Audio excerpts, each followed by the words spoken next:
ध्यान का मतलब ये नहीं है कि तुम आंखें बंद करो एकदम अंधियारो दिखवे लगे। ध्यान का मतलब ये भी नहीं है कि तुम जो है रंभा मेनका इन अप्सराओं का ध्यान करो। ध्यान का मतलब ये नहीं है कि तुम जिसका ध्यान कर रहे उसका चित्र तुम्हारे सामने प्रकट होने लगे। ध्यान का मतलब है चित्र नहीं, उनका चरित्र तुम्हारे जीवन में उतरने लगे। चित्र उतारना बड़ी बात नहीं है। चित्र तो आजकल जो है 10,000 को मूवी आल निकाल देता है। अरे 10,000 का आजकल 5-5 हजार रुपए का मूवी आल बढ़िया वाला फोटो निकाल देता है। चित्र तो सब निकाल देते हैं, कोई चरित्र खींच कर जाने वो ध्यानी है भैया। क्या खींचे? क्या चरित्र, वो ध्यानी है। हम लोग अभी चित्र तक टिके हैं। फोटो भर खिंच जाए गुरुजी के साथ, बोले क्यों? ताकि दुनिया ये कहेगी कि बताओ इनके डायरेक्ट कांटेक्ट है। हाँ, आदमी भी बड़ा गजब का। कल रात को हम बता रहे थे, कहीं बैठे थे, हम बता रहे थे आदमी इतना गजब का 6 मुक्का धक्का खाकर सेल्फी लेगा, लेकिन पोस्ट डालेगा बागेश्वर सरकार के साथ शास्त्रार्थ करते हुए। मतलब महाराज को भी ABCD पता नहीं है शास्त्रार्थ की, पर भाई साहब शास्त्रार्थ कर गए। अमुक नेता के साथ क्षेत्र के विकास के मुद्दों पर चर्चा, धक्का खा के फोटो डाली, बड़ी मुश्किल से सेल्फी मिली, लेकिन पोस्ट की लाइन बड़ी लंबी हो। हम इसके विरोधी भी नहीं है, हम विरोधी हैं आपके चित्र के। जितना तुम चित्र खींचने में समय बर्बाद करते, उससे आधा मिनट एक बार आत्म मंथन करना। जिसका चित्र खींच रहे उसका चरित्र भी खींचना प्रारंभ करो। इसलिए फिर सूत्र वही है, ज्ञानी नहीं, बोलो ना, क्या बनो? ध्यानी बनो। जो ध्यानी बनता है वही बुद्ध होता है, और जो ध्यानी नहीं बनता वो बुद्धू होता है। तो आप निर्णय करो कि बुद्ध बनना है या बुद्धू। क्या बनना है? बुद्ध। तो क्या बनो? ध्यानी बनो। तो आज की सूत्र की चर्चा देखो, बुरा मत मानना।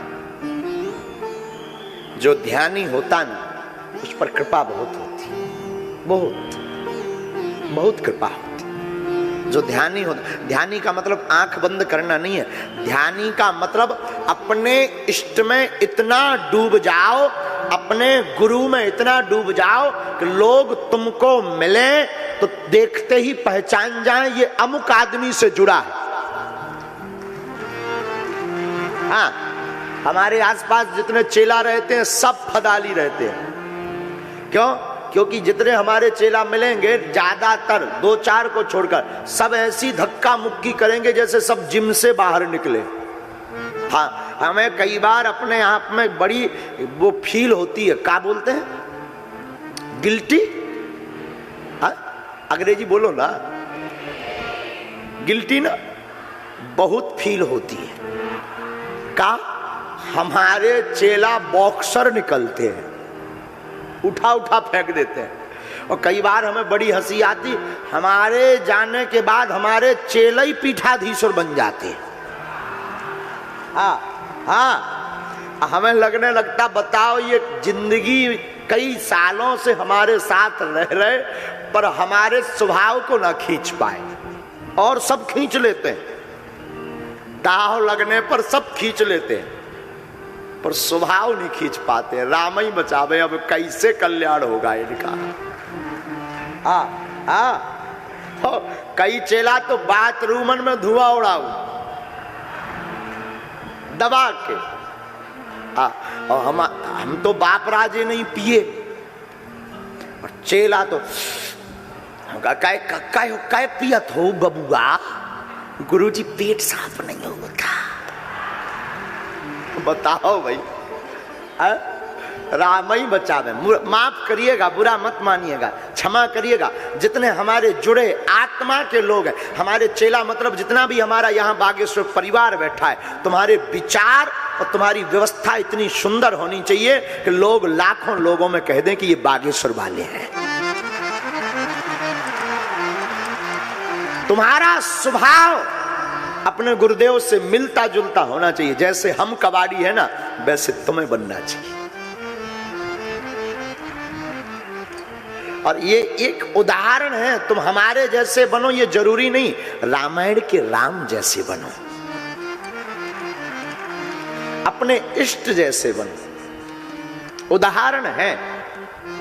और सच्चा और अच्छा चेला वही है जो अपने, हमारे पूज्य महाराज जी हैं, क्या अद्भुत मूर्ति है, बहुत स्नेही है। आप सबने कई बार हमारे साथ देखा होगा, पूज्य बद्रीनाथ वाले महाराज जी, कल उनकी चर्चा चल रही। उनका परिकर उनके जैसा है, हम तो उनसे ज्यादा उनके परिकर की महिमा गाते हैं। उनका परिकर भी उनके जैसा, इतना सौम्य, इतना सरल, इतना विनम्र परिकर है। परिकर मतलब क्या? आसपास के चेला इतना विनम्र है कि गुरुजी से ज्यादा विनम्र है। और क्षमा कीजिएगा, सेवक वही जो करे शिवकाई, सेवक वही है जो अपने स्वामी का नाम बढ़ाने के लिए अपनी आन मान मर्यादा को एक साइड में रख दे। वरना चेला नहीं है, फिर तो तुम स्वार्थी हो, फोटो खिंचवावे के चक्कर में जुड़े हो या अपने लोगों को मिलवावे के चक्कर में जुड़े हो। हाँ, ये समझ जाइएगा, और कुछ नहीं, सिर्फ ये दो चक्कर में जुड़ो। या तो लोग ये कहेंगे कि बड़े बड़े लोगों के पास, बड़े गुरुजी के पास रहते हैं ये।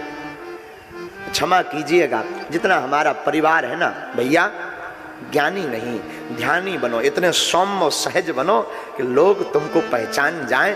ये अमुक व्यक्ति के पुत्र वही है जो पिता के नाम को बढ़ावे, भक्त वही है जो अपने भगवान के नाम की महिमा गावे, चेला वही है जो गुरु को ध्यावे। हाँ, लेकिन अब ठीक है, ज्यादा कहेंगे तो बोरिया बिस्तर उठा के भाग जाएंगे। हाँ, तो जो भी है, लेकिन भैया फिर सूत्र फिर दोहराओ, ज्ञानी नहीं, क्या बनो? ध्यानी का मतलब आंख मीच के मत बैठने लगना है आज ही से। आप जिनको मानते हो ना, इष्ट को, गुरु को, संत को, महापुरुष को, उनके चरित्र को जीवन में उतारना प्रारंभ कर देना। वो अगर समाज सेवा करते तो आप करिए। राम जी जात पात नहीं देखते, सीधा पहुंच जाते हैं सबरी माता के घर, तो तुम भी बिना जात पात देखे घर में जाना प्रारंभ कर दो।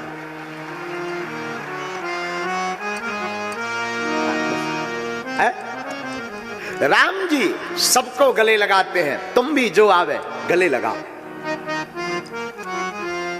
राम जी माता पिता गुरु को दंडवत प्रणाम करते और इनकी आज्ञा का उल्लंघन नहीं करते। जिनको राजा बनना था वो बन के राजा बने। 14 साल का वनवास, जो प्रातः काल राजा बनने वाले थे वो 14 साल वनवास के लिए चलेगा। मेरे माई बाप, ऐसा पुत्र होना असंभव है जो अपने माता पिता के वचनों पर किंतु परंतु मगर नहीं करते। आज का कोई बेटा होता तो वो यही कहता कि कल तक तो सब ठीक था, आज का बिगड़ गया, कौन कान भर दिया, हम देख लेंगे, मुकदमा ठोकेंगे बाप के ऊपर। और कई बार तो पिताजी को ही मुकदमा ठोक देते। हमारे एक पहचान के व्यक्ति थे, उनका बेटा उन पर मुकदमा ठोक दिया और हमारे पास आकर के बोले, गुरुजी वो लड़का मुकदमा क्या ठोका, हमको पहले ही घर की संपत्ति दे दी जाए। तो हमने जब वो कोर्ट में गए बयान देने, तो हमने कहा जज साहब को कहना कि जब हम मर जाएं तब संपत्ति मिलेगी, तो बेटा से कह दो कि पहले मारो फिर संपत्ति मिलेगी। राम राम राम राम, बताओ क्या बीतेगी बाप पर। इसलिए भैया, भारत में प्रत्येक हिंदू को अब राम कथा पढ़ने की आवश्यकता है। प्रत्येक व्यक्ति को, केवल हिंदू को नहीं, हम तो कहते किसी भी धर्म का व्यक्ति हो, एक बार रामायण पढ़ ले, वो हिंदू बने या ना बने वो तो अपने आप बाद में बन जाएगा, पर जीना सीख जाएगा भैया। हाँ, और हम तो सब धर्मों के लोगों को कहेंगे आज की व्यासपीठ से, भैया अगर तुम हमें सुनते हो, जितने भी धर्मों के लोग हो, तुम जिंदगी में बढ़िया जिंदगी जीना चाहते तो रामायण को पढ़ो। क्योंकि रामायण ज्ञानी नहीं बनाती। क्या बनाती है? बोलो ना, ध्यानी बनाती है।